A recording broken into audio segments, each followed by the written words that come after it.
Durant la Seconde Guerre mondiale, les forces japonaises envahirent plusieurs pays d'Asie, y compris la Birmanie, et menacèrent l'Inde, toujours sous l'autorité britannique.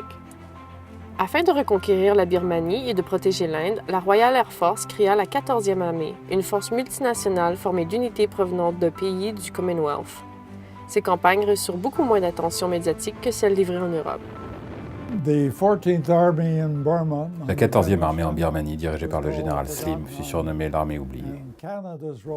Le rôle du Canada y fut aussi plus ou moins oublié. Pourtant, à la fin de la guerre, les Canadiens représentaient 25% des pilotes des escadrons de la RAF en Birmanie.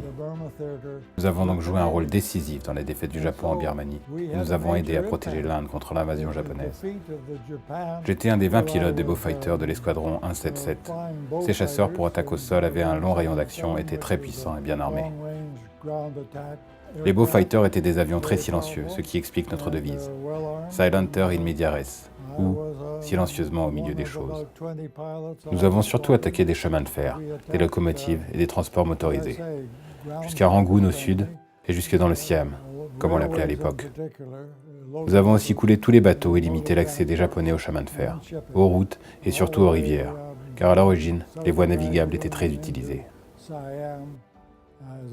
C'était rare de revenir d'une mission sans quelques impacts de balles dans les ailes ou dans le fuselage. Nos pertes étaient très lourdes, soit près de 30% de morts et de disparus, et montées à 40% si on incluait aussi les blessés et les prisonniers de guerre. J'ai moi-même été blessé de shrapnel aux jambes lors de ma dernière sortie, ma 49e. Malgré tout, nous ne manquions jamais d'avions et de nouveaux équipages arrivaient continuellement. Nous formions rarement de grandes amitiés.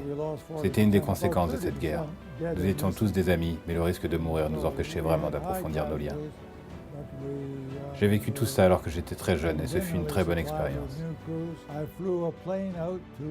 J'avais à peine 20 ans lorsque j'ai piloté un avion pour aller en Inde. De nos jours, laisseriez-vous votre fils se rendre en Inde aux commandes d'un avion de 5 millions de dollars ?